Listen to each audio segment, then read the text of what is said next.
Good morning friends. सुबह के 4 बज गए हैं और मैं डेयरी जाने के लिए उठ गई हूँ। और मैं काफ़ी देर से सोनू का वेट कर रही थी और लगभग 5 बजे सोनू आया। मैंने इसको 4 बजे ही कॉल कर दिया था। जब मैंने इससे पूछा कि ये क्यों लेट आया तो इसने बताया कि ये इसको थोड़ी बैक पेन हो रहा है जिस कारण इसको टाइम लग गया।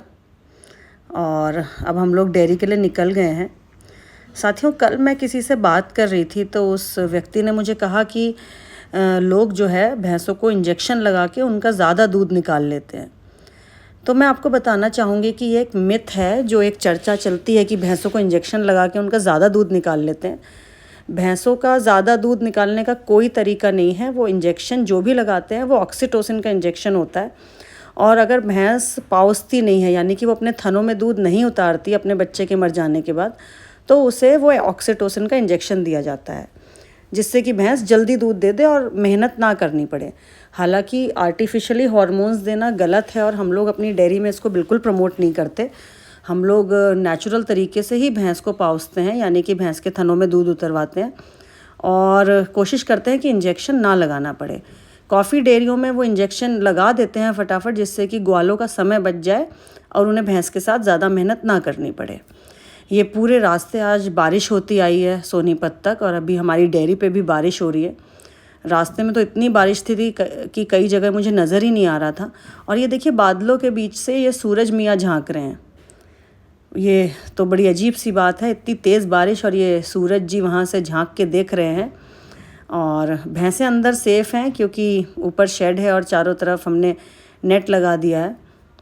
और वैसे भी भैंसों को बारिश में कोई प्रॉब्लम नहीं होती है। ये मैं थोड़ी स्ट्रेचिंग कर रही हूँ।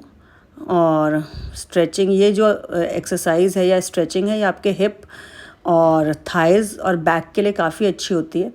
अगर आप सुबह उठ के इसको करते हैं तो आपके जो लेग्स हैं वो काफ़ी रिलैक्स हो जाते हैं। तो ये मैं कर रही हूँ थोड़ी एक्सरसाइज। बहुत समय हो गया एक्सरसाइज करे हुए, बॉडी पूरी स्टिफ हो गई है। ये भैंसें भी पूरा बारिश का मज़ा ले रही हैं। तो मैंने आपको बताया कि वो ऑक्सीटोसिन का इंजेक्शन होता है, और मुझे नहीं लगता कि दुनिया में कोई भी इंजेक्शन है जो भैंसों का दूध बढ़ा दे। वो हार्मोन का इंजेक्शन होता है, सिर्फ इसलिए दिया जाता है कि भैंसें जल्दी दूध दें। हालांकि अपनी डेयरी पे हम वो भी नहीं यूज़ करते हैं और हम कोशिश करते हैं कि नेचुरल तरीक़ों से ही भैंस को जो है वो पाउसा दिया जाए। और ये मैं अपनी भैंसों से बात कर रही हूँ। जानवर ना पहचान करता है। अगर कोई अनजान आदमी इनके पास जाएगा तो एकदम से उसको टक्कर मारेंगी, लेकिन मुझसे इनकी जान पहचान थोड़ी सी पुरानी है तो ये मुझे कुछ नहीं कहती। ये विजेंदर जो है भैंसों को थोड़ा चारा उनके आगे कर रहा है। अब दूध लेके हम लोग दिल्ली के लिए निकल गए हैं। और अब देखिए, जाते टाइम आपने वीडियो में देखा था पूरी बारिश थी और अब आसमान बिल्कुल साफ़ हो चुका है। बिल्कुल नीला सुंदर आसमान नज़र आ रहा है और पल पल मौसम जो है वो अपना रंग बदलता रहता है। और ये मौसम मुझे ज़्यादा अच्छा लग रहा है। सुबह बारिश में तो मुझे कुछ भी नज़र नहीं आ रहा था। हम लोग थोड़ा थोड़ा भीग भी गए थे जब गाड़ी से उतरे। तो अब मैं दिल्ली पहुंच गई हूँ और दिल्ली पहुंचने के बाद मैं अपना पसंदीदा काम, यानी कि अपने लिए कॉफ़ी बना रही हूँ।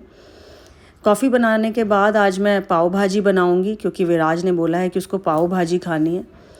तो पाव भाजी जो है आज, वैसे मैं कई तरीके से बनाती हूँ मगर आज मैं थोड़ा इजी तरीका अपनाऊँगी। उसके लिए मैंने ये आलू और घिया जो है वो काट लिया है रफली मोटा मोटा। ये साथ में टमाटर भी मैंने हाफ पीसेस कर लिए और गाजर काट ली है। अब इन सबको मैं एक साथ बॉईल कर दूंगी, जिसमें मैंने लहसुन भी डाल दिया है और ये लहसुन डाला है और ये हरी मिर्च। टमाटर मैंने हाफ इसलिए काटे हैं जिससे कि इनका छिलका आसानी से उतर जाए। मैंने नमक डाल दिया है सब्जियों में और इसको बॉईल कर लिया। मैं सब्जी बॉईल करने के बाद यहाँ ड्राइंग रूम में थोड़ी देर बैठ गई हूँ। मैंने बुआ को चाय बना के दी और मैं और बुआ यहाँ पे कुछ बातें कर रहे हैं और मैं अपनी सब्जियों का उबलने का इंतज़ार कर रही हूँ। मेरी सब्जियाँ उबल गई हैं और ये देखिए टमाटर का छिलका मैंने आसानी से इसमें से निकल पा रहा है। और सारी सब्जियाँ मैंने एक साथ उबाल ली हैं और अब मैं इनको मिक्सी में पीस लूँगी। ये मैंने तेल गरम किया है। ये मैंने सारी सब्जियाँ मिक्सी में पीस ली हैं। और आप चाहें तो काट के भी डाल सकते हैं और उसको गलने का इंतज़ार कर सकते हैं, या मैशर से भी मैश कर सकते हैं। अब मैंने तेल में ये प्याज डाल दिए। सबका अपना अपना तरीका होता है बनाने का, और मैंने आज इस तरीके से बनाई। किसी दिन मैं आपको मैशर से मैश करके भी बना के दिखाऊंगी। तरुण जी को वो ज़्यादा पसंद है और मुझे ये वाली ज़्यादा पसंद है। मैंने अपनी प्याज भून रही हूँ नमक डाल के, और मेरी प्याज गोल्डन ब्राउन हो गई है। अब मैंने वो जो सब्जियों का पेस्ट है वो इसमें डाल दिया है।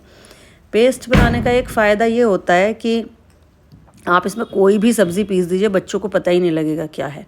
जैसे घिया वगैरह बच्चे नहीं खाते हैं, उनको पता लग जाए, तो ऐसे आप कोई भी सब्ज़ी पीस दें सीजनल, और कोई नहीं पता चलेगा टेस्ट का, क्योंकि पाव भाजी मसाला जो है वो सबका फ्लेवर दबा देगा। मैंने इसमें मटर डाल दिए, और मटर जो है मैं ये डाल के इसको पका दूंगी। ये मैं ढक के पकाऊंगी, क्योंकि ये नहीं तो उछल उछल के ऊपर आ रहा है और ये जलने का डर रहता है। ये देखिए, मैंने इसमें बटर भी डाल दिया है। पाव भाजी बिना बटर के हम लोगों को नहीं पसंद आती है, आप चाहें तो अवॉइड कर सकते हैं अपने हिसाब से। और अब ये पाव भाजी से बटर जो है अलग होना शुरू हो गया है तेल, और ये हमारी पाव भाजी बन के तैयार है। इसको सर्व करने के लिए मैंने इसमें थोड़ा सा चीज़ डाला और थोड़ा सा पनीर कद्दूकस करके डाला है। और मैंने अपना पाव जो है जो बटर में मैं सेक रही हूँ, और पाव के ऊपर मैंने वो जो कल ड्राई चटनी बनाई थी ना, गार्लिक और रेड चिलीज़ की, वो मैंने इसके ऊपर डाल दी है। और इसको मैं ये चटनी डाल के सेक लिया है मैंने पाव। हम लोग आटा बंस यूज़ करते हैं, मैदा बंस नहीं यूज़ करते। हालांकि मुझे नहीं मालूम कि वो कितना उनमें आटा होता है, बट हाँ, एक साइकोलॉजिकल तो आपको रिलीफ मिल ही जाता है वो यूज़ करके। और अब मैं दोपहर को दोबारा डेयरी के लिए निकल गई हूँ लंच करके, और क्योंकि आज मुझे डेयरी में कुछ काम है, तो मैं रोज़ रोज़ 2 बार नहीं जाती हूँ, मगर हाँ कभी कभी जाती हूँ। ये आपको मेरे व्लॉग से पता भी चल जाता होगा। जब मुझे दिल्ली में कोई काम होता है तो मैं नहीं जाती हूँ, और नहीं होता है तो मैं जाती हूँ।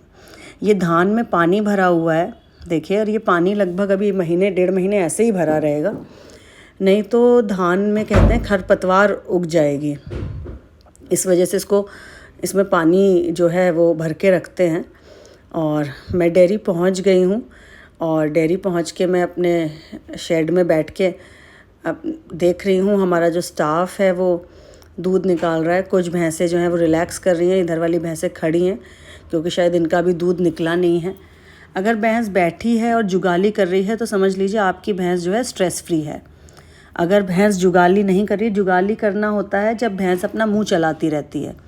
कहते हैं ना, अरे क्या तुम जुगाली करते रहते हो भैंस की तरह। तो भैंस अपना सारा खाना एक साथ अपने पेट में स्टोर कर लेती है और फिर अपना मुंह चलाती रहती है। अगर वो जुगाली कर रही है तो समझिए आपकी भैंस फिट है। मैं दिल्ली के लिए निकल गई हूँ, और देखिए ये सूर्य देवता भी हमेशा की तरह आज हमारे साथ चल रहे हैं। कभी कभी बादल इनको ढक देते हैं, नहीं तो अक्सर ये हमें दिल्ली तक छोड़ कर ही आते हैं।